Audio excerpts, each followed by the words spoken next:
मैं अपनी mummy papa की इकलौती बेटी थी। मेरा एक छोटा भाई भी था। मुझसे सब बहुत प्यार करते थे क्योंकि ना तो पापा की कोई बहन थी, ना ही चाचा की कोई बेटी थी। मैं जिस सामान के लिए बोलती वही सामान मुझे मिलता। मेरी दादी माँ मुझसे बहुत प्यार करती। मैं भी अपनी दादी से बहुत प्यार करती। मेरी मम्मी अगर किसी काम के लिए बोलती तो मेरी दादी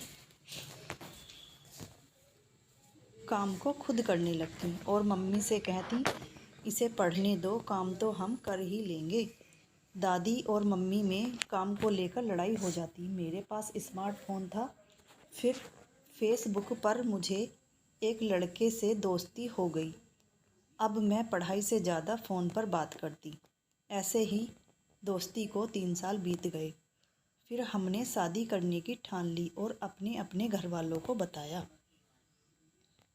उसके घर वाले मान गए, पर मैं 2 घर में इकलौती बेटी थी। मेरे मम्मी पापा नहीं माने। हमने सोच लिया एक दूसरे के साथ ही जिएंगे और मरेंगे।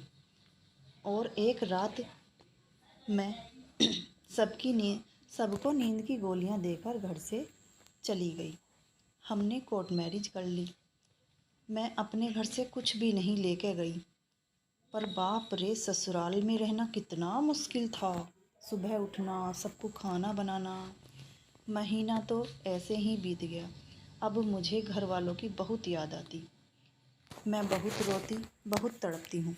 मम्मी बात नहीं करती और जिनके लिए मैंने अपना घर छोड़ा वह घर अब मुझे जेल लगने लगा था। दादी से बात की तो मम्मी को पता चल गया और मम्मी ने दादी का फ़ोन फोड़ दिया। कुछ दिन पहले रक्षाबंधन बीता, लेकिन उस दिन मुझे अपने भाइयों का लड़ना, प्यार करना, वह हर पल याद आए जो हमने साथ बिताए थे। ना कुछ खाया, ना कुछ पिया, दिन भर हाथ में राखी लिए मैं ऐसे ही घूमती रही। और अब मैं डिप्रेशन में रहती हूँ। ससुराल में भी अब पहले जैसा प्यार नहीं करते हैं। अब लगता है मम्मी पापा की मर्जी के खिलाफ जाकर बच्चे खुश नहीं रह सकते। काश पहले दिन वापस आ जाएं।